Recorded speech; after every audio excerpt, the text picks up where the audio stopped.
আমরা এখন পড়ব ক্লাস 10 এর দ্য মডেল মিলিয়নারিজ। দ্য মডেল মিলিয়নারি কথা অর্থ হচ্ছে কি কোটি টাকার মডেল। কি হচ্ছে কোটি টাকার মডেল? এই গল্পটি একটা ছোট গল্প, একটা শর্ট স্টোরি। আমরা এখানে লিখেছি জেনারেল শর্ট স্টোরি। আর এই শর্ট স্টোরিটি লিখেছেন অস্কার ওয়াইল্ড। এই অস্কার ওয়াইল্ড ছিলেন একজন অথর, পয়েট, প্লেরাইট। মনে রাখবে তিনি ছিলেন আইরিশ। তিনি কোথায় ছিলেন? আইরিশ ছিলেন। এবার আইরিশ বলতে আয়ারল্যান্ডের তিনি জন্মগ্রহণ করেছিলেন, এটুকু মনে রাখবে। এবার তিনি জন্মগ্রহণ করেছিলেন 18 অক্টোবর 1854 খ্রিস্টাব্দে এবং তিনি মারা যান 30 নভেম্বর 1900 খ্রিস্টাব্দে। 30 নভেম্বর 1900 খ্রিস্টাব্দে প্যারিস শহরে, ফ্রান্স দেশের প্যারিস শহরে তিনি 1900 খ্রিস্টাব্দে 30 নভেম্বর মারা যান। তাহলে আমরা এখান থেকে জানলাম দ্য মডেল মিলিয়নারি গল্পটির লেখককে অস্কার ওয়াইল্ড। তিনি কি ছিলেন? অথর ছিলেন, পয়েট ছিলেন, প্লেরাইট ছিলেন এবং তিনি কোথাকার ছিলেন? আয়ারল্যান্ডের লোক ছিলেন, আইরিশ। তিনি জন্মগ্রহণ করেছিলেন কবে? 1854 খ্রিস্টাব্দের 16 অক্টোবর। তিনি মারা যান কবে? 1900 খ্রিস্টাব্দের 30 নভেম্বর ফ্রান্সের প্যারিস নামক শহরে। এই গল্পটি একটা ছোট গল্প। এই গল্পটি প্রথম প্রকাশিত হয় 1887 খ্রিস্টাব্দে জুন মাসে news paper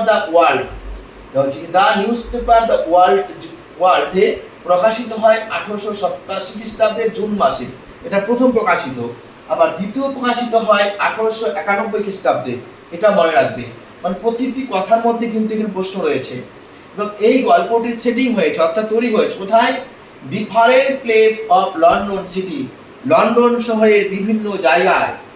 Alan Trevor and কি বলছে সিটি বলছে ইনক্লুডিং স্টুডিও অফ অ্যালান ট্রেভারের যে স্টুডিও ছিল সেই স্টুডিও, এবং সেখানে আছে কি দেখো প্ল্যাটিক ক্লাব ছিল। কি বলছে? প্ল্যাটিক ক্লাব ছিল। সেই ক্লাবের মধ্যে এই গল্পটি কিন্তু সংকলিত হয়েছিল। এই গল্পটির মধ্যে যে মূল চরিত্র আছে সেই মূল চরিত্র হচ্ছে দেখো হিউই আরস্কিন।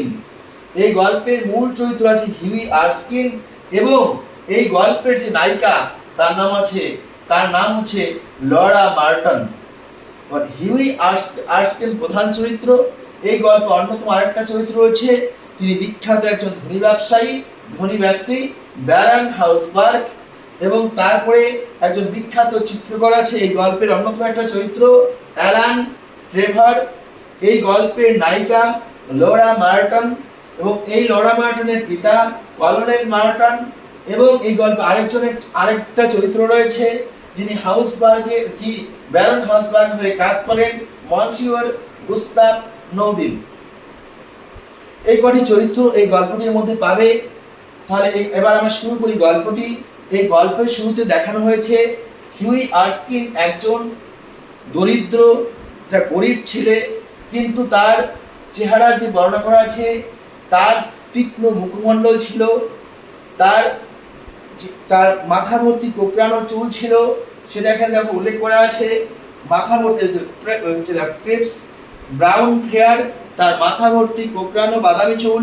হিজ গ্রেস আইস, তার ধূসর বর্ণের চোখ ছিল, যা মায়াবী চোখ ছিল, যা আকর্ষণীয় ছিল। ছেলেদের কাছে তিনি একটা মডেল তো ছিলেন, মেয়েদের কাছে তিনি যথেষ্ট আকর্ষণীয় ছিল।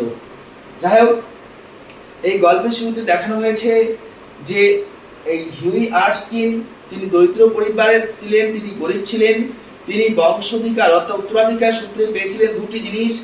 একটি জিনিস পেয়েছে, একটা হলো দেখো ক্যাভেলরি সোর্ড, মানে অশ্বারোহী তরবারি। আরেকটা জিনিস তিনি পেয়েছিলেন history of the peninsular in 15 volumes. এই দুটো জিনিস তিনি কিন্তু পেয়েছিলেন। কি পেয়েছিলেন? উত্তরাধিকার সূত্রে তিনি পেয়েছিলেন। প্রথম জিনিসটা তিনি রেখেছিলেন আর আয়নার উপরে ঝুলিয়ে। এই দেখো, এটা আয়নার উপরে ঝুলিয়েছিলেন, মিরর আয়নার উপরে ঝুলিয়েছিলেন। আর এই জিনিসটা রেখেছিলেন তিনি তার বাড়িতে যে ম্যাগাজিন ছিল সেই ম্যাগাজিনের তাকের উপরে। এই দুটো তোমরা মনে রাখবে যে ক্যাভেলরি সোর্ডটা রেখেছিল আয়নার উপর ঝুলিয়ে। আর এখানে history of the peninsular in 15 volumes, এই ইতিহাসে যে ছিল উপদ্বীপীয় 15টি খণ্ডের যুদ্ধ যে ছিল সেটা তিনি রেখেছিলেন বিভিন্ন যে পত্রিকা আছে, ম্যাগাজিন ছিল সেই ম্যাগাজিনের উপরে। এটা তোমরা মনে রাখবে। এবার তারপরে তার পিসিমার দেওয়া 200 অর্থ থেকে তিনি কিন্তু সারা বছর তার জীবন তিনি পরিধান করতেন, তার জীবন তিনি কাটাতেন তার পিসির দেওয়া টাকা থেকে। তিনি কত করে দিতেন? 200 করে দিতেন। এবার সেই টাকা দিয়ে তার চলতো। তিনি যে কোনো চেষ্টা করবেন সেটা নয়। তিনি প্রথম অবস্থায় 6 মাস স্টক হোল্ডারে কাজ করেছিলেন।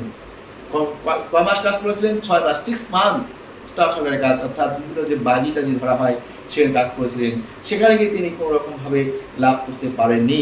পরবর্তীকালে তিনি শুরু করেন চায়ের ব্যবসা। সেই চায়ের ব্যবসা, সে চায়ের দোকান তিনি খোলেন। চায়ের দোকানের মধ্যে কোন চায়ের কোন স্বাদ, কোনটা লম্বা, কোনটা আসল, এটা বুঝতে না পারার জন্য তিনি চায়ের ব্যবসাতেও তিনি তার ক্ষতি হয়, লোকসান হয়। তারপর তিনি শুরু করেন পরবর্তীকালে মদ বিক্রি করা। সেই মদ বিক্রিটাও তার কিন্তু তার ভাগ্য খুলে নেই। এবার এইভাবে ভাগ্য না খোলার জন্য অবশেষে তিনি সেই পিসি দেওয়া টাকা খরচ করে চালাতে থাকেন। অবশেষে তার সমস্যা হয়, তিনি তখন প্রেমে পড়ে যান। তিনি প্রেমে পড়ে যান লরা মার্টনের সঙ্গে। কি? হিউই আর্সকিন প্রেমে পড়েন লরা মার্টনের সঙ্গে। এই লরা মার্টন ছিল একজন ভারতবর্ষের অবসরপ্রাপ্ত কর্নেলের মেয়ে, কর্নেল মার্টন। এবার যখন তারা এই যে তাদের মধ্যে প্রেম হয়, তখন তারা ইংল্যান্ডের মধ্যে যত প্রেমিক ছিল তাদের ছুটি ছিল সব থেকে সুন্দর। এই যে ছুটিটা ছিল, এই ছুটিটা কিন্তু সব থেকে সুন্দর হওয়া সত্ত্বেও কিন্তু কর্নেল মার্টন কিন্তু সেটা মেনে নেয়নি। যখন সেই কর্নেল মার্টনের কাছে হিউই আর্সকিন সেই তার প্রেমের কথা জানান, তিনি তাকে বিবাহ করতে চান, তার মেয়েকে, লরা মার্টনকে, তখন তিনি বলেন তার সেই বেগারসেলের সঙ্গে তার মেয়ের বিবাহ দিবেন না, লরা মার্টনকে বিবাহ দিবেন না। যদি বিয়ে করতে হয় সেই লরা মার্টনকে, তাহলে হিউই আর্সকিনকে তাকে 10,000 পাউন্ড জমা দিতে হবে কর্নেল মার্টনের কাছে, তবে তার মেয়েকে তিনি তার হাতে তুলে দেবেন। এবার এই কথা শুনে যখন তার মন খারাপ হয়, তখন তিনি সেই লরা মার্টনের কাছে গিয়ে বিভিন্ন কথা আলোচনা করার পর, গল্প করার পর তার মনটা ভালো করেন।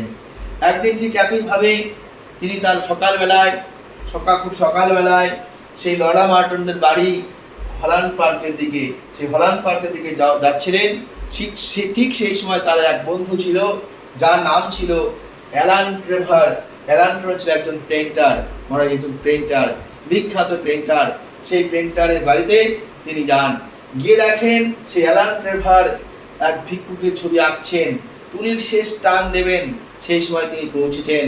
তিনি দেখছেন সেই ঘরটির কর্নারে একজন ভিক্ষুক আলখাল্লা পোশাক পরে দাঁড়িয়ে আছেন। তার পায়ে যে জুতো জোড়া ছিল তালি দেওয়া, বিভিন্ন জায়গায় তালি দেওয়া ছিল, প্যাচ করা তালি দেওয়া, এবং তার হাতের মধ্যে যে টুপিটা ছিল সেই টুপিটার মধ্যে জরাজীর্ণ ভাব ছিল, ছিঁড়াছে ভাব ছিল, এবং তিনি এমনভাবে ধরে রাখছেন যেন তিনি ভিক্ষা চাচ্ছেন। এবং তারপরে তার হাতে যে লাঠি ছিল সেই লাঠিটাও অ্যাপ্রোপ্রিয়েট ছিল, খুব ভালো ছিল না। মানে ভিক্ষুকের এত সুন্দর একটা ছবি না দেখলে বোঝা যায় না, যাকে পরবর্তীকালে অ্যালান ট্রেভার বলেছিলেন যে লিভিং মানে জীবন্ত, ভেলাদকেস, এই জীবন্ত ভেলাদকেস, অর্থাৎ একটা অপূর্ব একটা নাম তিনি তুলনা করছেন তাকে দেখে। এবার ভিক্ষুকে কার সঙ্গে তুলনা করছেন? লিভিং ভেলাদকেস। এটা মনে রাখবে, ভেলাদকেস, এই যে লিভিং ভেলাদকেসকে সঙ্গে তুলনা করছেন, এটাকে মনে রাখবে। এবার এই যে ভিক্ষুক যে পোশাকগুলি পরেছিল সেই পোশাকগুলি কিন্তু স্পেন থেকে এনেছিল কে? অ্যালান ট্রেভার একজন বিখ্যাত এসেছিল, খরিদ্দার ছিল, যার নাম ছিল ব্যারন হাউসবার্গ। এই ব্যারন হাউসবার্গ যে ছিলেন, তার একটা ভিক্ষুকের ছবি তিনি আর্ট করবেন, এবং এই অ্যালান ট্রেভারের যত ছবি তিনি আর্ট করেন প্রত্যেকটা ছবি কিন্তু এই ব্যারন হাউসবার্গ কিনে নেন। তার দাবি ছিল তিনি একটা ভিক্ষুকের ছবি তিনি তুলবেন, তার নিজের তিনি ভিক্ষুক সাজবেন, সেই ছবিটা তিনি অঙ্কন করবেন। সেই অনুযায়ী তিনি কিন্তু ব্যারন হাউসবার্গের ভিক্ষুক বেশে তিনি কিন্তু ছবি আর্ট করছিলেন, এবং সেটা কিন্তু জানতেন না হিউই আর্সকিন। যাই হোক, হিউই আর্সকিন সেখানে গেলেন, সেই ঘরের মধ্যে বসলেন, গিয়ে দেখলেন তিনি একজন ভিক্ষুকের ছবি আঁকছেন। এবার সেই সময় অ্যালান ট্রেভারকে একজন চাকর এসে বলে তাকে বাইরে কেউ ডাকছে, তার কিছু জিনিসপত্র এসেছে। তখন সেই অ্যালান ট্রেভার যখন বাইরে চলে যান, তখন সেই হিউই আর্স্কিনের সেই ভিখারি দিকে মায়া হয়, তখন তিনি তার পকেটে হাত দেন, হাত দিয়ে দেখেন সেখানে তিনি কি পান, দেখো কি পান এখানটা, সাবরেন, সাবরেন, সাবরেন মানে একটা সোনার মুদ্রা। এটা পরীক্ষা, এটা মনে রাখবি, পরীক্ষা আসার মতো প্রশ্ন। সাবরেন, সাবরেন, SOVEREIGN, সাবরেন মানে একটা সোনার মুদ্রা আর কিছু তামার পয়সা তার পকেটে দেখতে পান। এবং তিনি সেই সোনার মুদ্রা যখন হাতে নেন, তিনি দেখেন তিনি 15টা দিন ঘোরায় উঠতে পারবেন না। কটা দিন ঘোরায় উঠতে পারবেন না? 15টা দিন ঘোরায় উঠতে পারবেন না। অর্থাৎ তিনি যেখানে যাবেন হেঁটে হেঁটে যেতে হবে। সোনার মুদ্রাটি যদি দেওয়া হয়, তখন তিনি ভাবেন এই সোনার মুদ্রা তিনি হেঁটে গেলে তার ক্ষতি নেই, কিন্তু এই সোনার মুদ্রাটি যদি ভিক্ষুককে দেওয়া হয়, বেগারকে দেওয়া হয়, তাহলে তার অনেক উপকার হবে। তাই সেই মানসিকতা থেকে, সেই বিবেক থেকে তিনি কি করেন, তার সেই সোনার মুদ্রাটি সেই ভিখারিটিকে দেন। তখন ভিখারিটি মৃদু হেসে সেটা গ্রহণ করেন এবং ধন্যবাদ জ্ঞাপন করেন। তারপর সেখান থেকে তিনি চলে যান। যখন এবার অ্যালান ট্রেভার সেই ঘরে ফিরে আসেন, তখন সেই ব্যারন হার্সবার্গ তার ভিক্ষুক বেশে সমস্ত কথা বলেন। এবং তখন অ্যালান ট্রেভার সেই হিউই আর্স্কিনের সমস্ত কথা বলেন। তিনি যে প্রেম করেন লরা মার্টনের সঙ্গে সেটা বলেন। লরা মার্টনের শ্বশুর, হবু শ্বশুর, যার নাম ছিল কলোনেল মার্টন, তিনি কি শর্ত দিয়েছিলেন সেটাও তিনি বলেন, যে তাকে 10,000 পাউন্ড দিতে হবে। সেই 10,000 পাউন্ড দিলে তার মেয়ের সঙ্গে তার বিবাহ দিবেন। এই কথাগুলো সমস্ত কথা খোলাখুলি বলেন। সেদিন রাত্রেবেলায় সেই হিউই আর্স্কিন যখন সেই প্যালেটি ক্লাবে যান রাত 11টার সময়, তখন গিয়ে দেখতে পান সেই অ্যালান ট্রেভার তিনি সিগারেট টানছেন, অর্থাৎ ধূমপান করছেন এবং ড্রিঙ্ক করছেন। সেখানে যাওয়ার পরে তিনি তাকে সমস্ত ঘটনা খুলে বলেন। অর্থাৎ অ্যালান ট্রেভার সেই ভিক্ষুকের যে ছদ্মবেশ ছিল ব্যারন হার্সবার্গের সমস্ত বর্ণনা দেন। তিনি বলেন যে এই যে যত রাজধানীর যে শহর রয়েছে, প্রতিটি রাজধানীর শহরের মধ্যে তার একটা করে বড় বাড়ি রয়েছে। এবং তিনি এটাও বলেন যে তিনি সোনার থালাতে ভাত খান। এবং তিনি এটাও বলেন যে যদি রাশিয়ার সঙ্গে যুদ্ধ হয়, তিনি যদি সেই যুদ্ধ বিরতি করতে বলেন, সেই রাশিয়ার যুদ্ধ বিরতি করতে বাধ্য। কারণ তিনি হলেন এমন ক্ষমতাবান ব্যক্তি। এই কথা শুনে সেই হিউই আর্স্কিন একটু হতচকিত হয়ে যান, তিনি একটু লজ্জায় পড়ে যান। তিনি বলেন, আমি এত বড় ভুল করেছি, তুমি আগে তুমি আমাকে বলবে না যে আমি তোমাকে। এবার তখন সেই অ্যালান ট্রেভার তার সমস্ত তথ্য তিনি বলেন, আমি তোমার বিষয়ে, লড়ার বিষয়ে সমস্ত কথাই বলেছি। তখন সে বলে, তুমি কেন আমাকে আগে জানালে না? আমি তাহলে এই ভুলটি করতাম না। তখন সেই অ্যালান ট্রেভার বলে, তুমি বাড়িতে যাও, বাড়িতে ঘুমিয়ে পড়ো। এবং সে যখন দ্রুত চলে যায়, সেই অ্যালান ট্রেভার প্রচুর পরিমাণে হাসতে থাকে। পরের দিন সকালবেলায় বসে যখন সেই হিউই আর্স্কিন তার বাড়িতে বসে সকালে খাবার খাচ্ছিলেন, তখন বাইরে থেকে তার বাড়ির এক চাকর এসে বলে যে বাড়ি থেকে কেউ যেন এসেছে। তখন তিনি সেই হিউই আর্স্কিন বুঝতে পারেন, তিনি ভাবেন যে ব্যারন হার্সবার্গকে তিনি আগে সোনার মুদ্রা দিয়েছিলেন, সেই সোনার মুদ্রাটি হয়তো যেন তার ক্ষমা চেতে হয়েছে।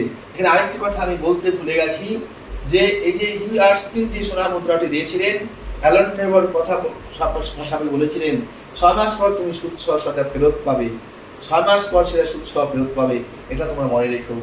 এবার দেখো, তারপরে সেখানে যখন সেই চাকর তাকে নিয়ে আসতে বলে, তখন কিন্তু ভিতরে এসে বলে যে আমি কি মনসিয়র হিউই আর্স্কিনের সঙ্গে কথা বলছি? আমি হলাম মনসিয়র গুস্তাভ নাদিন, আমি এসেছি ব্যারন হার্সবার্গের পক্ষ থেকে। আমাকে ফরাসি ভাষায় বলেন, কি বলেন? ফরাসি ভাষায় বলেন। এবং সেই আমাকে ব্যারন হার্সবার্গ একটা চিঠি দিয়েছে তোমাকে দেওয়ার জন্য। তখন হিউই আর্স্কিন বলেন যে ভেবেছেন হয়তো কালকের ভুলের জন্য। তখন তিনি বলেন, আমি আন্তরিকতার সঙ্গে বলছি, আমি কালকে ভুল করেছি, আমাকে ক্ষমা করে দেওয়ার জন্য। তখন সেই চিঠিটা যখন হিউই আর্স্কিনের হাতে তুলে দেওয়া হয়, সেই চিঠিটার মধ্যে লেখা আছে যে হিউই আর্স্কিন এবং লরা মার্টনের বিবাহের পক্ষে আমার 10,000 পাউন্ড উপহার। এটা যখন ফিরে পান, তখন হিউই আর্স্কিন দেরি না করে তখন সেটা তিনি দেখা করেন কলোনেল মার্টনের সঙ্গে। তাহলে কলোনেল মার্টেলের সঙ্গে কলোনেল মার্টেলের হাতে যখন সে 10,000 পাউন্ড তুলে দেন, তখন হিউ আর্সকিন এবং লরা মার্টেনের সঙ্গে বিবাহ হয়। সেই বিবাহের মধ্যে প্রধান অতিথি হিসেবে ছিলেন কে? দেখো, অতিথি হিসেবে ছিলেন বারন হাসবার্গ।